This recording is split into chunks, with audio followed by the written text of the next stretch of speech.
നമസ്കാരം.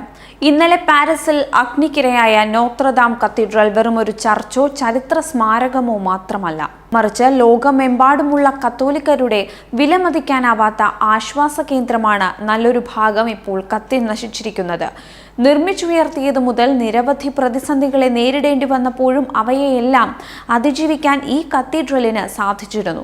അതായത് ഫ്രഞ്ച് വിപ്ലവത്തെയും കുരിശുയുദ്ധങ്ങളെയും രണ്ട് ലോക മഹായുദ്ധങ്ങളെയും അതിജീവിച്ച ചരിത്ര സ്മാരകത്തിന് പുത്തൻ നിർമ്മാതാക്കളുടെ കൈക്രിയയെ അതിജീവിക്കാനായില്ലെന്ന ആരോപണമാണിപ്പോൾ ശക്തമാവുന്നത്. കത്തീഡ്രലിന്റെ രണ്ട് ഗോത്തിക് ടവറുകളും റോസ് ജനലുകളും ചരിത്രത്തിൽ പകരം വയ്ക്കാനില്ലാത്തവയാണ്. കത്തീഡ്രലിന്റെ നിർമ്മാണം പൂർത്തിയാക്കാൻ എടുത്തത് 2 നൂറ്റാണ്ടാണ്.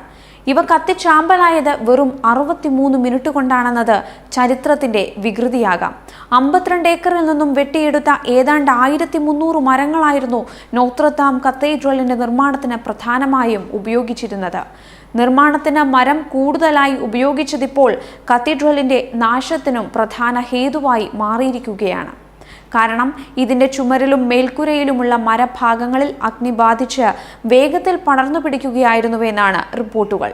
ഇതിന്റെ ഓരോ ബീമുകളും നിർമ്മിക്കാൻ ഓരോ മരം അങ്ങനെ തന്നെ ഉപയോഗിക്കുകയായിരുന്നുവെന്നാണ് റിപ്പോർട്ടുകൾ. കത്തീഡ്രലിന്റെ പ്രധാന ചട്ടക്കൂട് മരം കൊണ്ടുള്ളതാണെന്നും ഇതിനായി 52 ഏക്കറിലെ മരം ഉപയോഗിച്ചിരുന്നുവെന്നുമാണ് കത്തീഡ്രലിന്റെ വെബ്സൈറ്റ് വെളിപ്പെടുത്തുന്നത്. 115 അടി ഉയരമുള്ള ഇതിന്റെ മേൽക്കൂരയുടെ അടിസ്ഥാനമായും മരമാണ് ഉണ്ടായിരുന്നത്. ഇതിനാൽ മേൽക്കൂരയുടെ നല്ലൊരു ഭാഗം വേഗത്തിൽ കത്തി നശിച്ചുവെന്നാണ് ഒഫീഷ്യലുകൾ വെളിപ്പെടുത്തുന്നത്.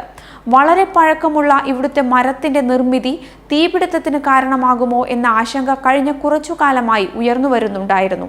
കത്തീഡ്രലിനെ പരമാവധി സുരക്ഷിതമാക്കുന്നതിനായി $6.8 മില്യൺ മുടക്കിയുള്ള പുനരുദ്ധാരണ പ്രവർത്തനങ്ങൾ നടന്നുവരുന്ന സമയത്താണ് ഇവിടെ ഇപ്പോൾ അഗ്നി താണ്ഡവമാടിയിരിക്കുന്നത്.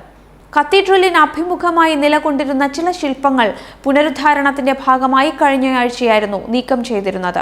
കേടുപാടുകൾ വന്നതിനാൽ കത്തീഡ്രലിന്റെ ചില ഭാഗങ്ങളിലേക്ക് സന്ദർശകരെ പ്രവേശിപ്പിക്കാതെ വർഷങ്ങളായി അടച്ചിട്ട നിലയിലാണെന്ന് കത്തീഡ്രൽ വെബ്സൈറ്റ് വെളിപ്പെടുത്തുന്നു.